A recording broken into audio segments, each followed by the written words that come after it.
পালং শাকের লুচি বানানোর জন্য এখানে আমি পালং শাক ভালো করে ধুয়ে পাতাগুলো আমি একটা মিক্সি জারে নিয়ে নিলাম, পেস্ট বানিয়ে নেব। এখানে 1 কাপ ময়দা 1 কাপ আটা নিয়েছি, আপনারা চাইলে শুধু ময়দা দিয়েও করতে পারেন।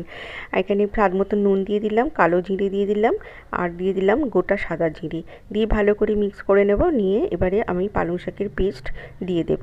পালং শাকের পেস্ট আমি যতটা লাগবে ডোটা তৈরি করতে সেরকমভাবে আমি এখানে 4 চামচ নিয়েছি। আর মিক্সির জারে যেটুকু পেস্ট লেগেছিল আমি সেইটুকু জল দিয়ে একটু ধুয়ে নিয়ে নিলাম। নিয়ে ভালো করে ডো তৈরি করে নিলাম। নিয়ে একটু সাদা তেল মাখিয়ে রেখে দিলাম। 10 মিনিট রেখে দিয়ে তারপরে আমি লেচি কেটে নিলাম। লেচি কেটে নিয়ে দেখুন আমি কিছু লুচির মতন লেচি কেটে নিয়েছি, এবার লুচি বেলে নেব। নিয়ে এদিকে সাদা তেল গরম করতে দিয়ে দিয়েছি, একটা দিয়ে দিলাম। তেল গরম হয়ে গেলে আমি ছেড়ে দিয়ে দিলাম। দিয়ে দেখুন লুচি ভেজে দিলাম। খেতে অসাধারণ হয় খেতে বন্ধুরা। আমি এখানে ঘুগনি বানিয়েছি, ঘুগনির সাথে আমি সার্ভ করে দেখাচ্ছি। আলুর দমের সাথেও ভীষণ ভালো লাগবে।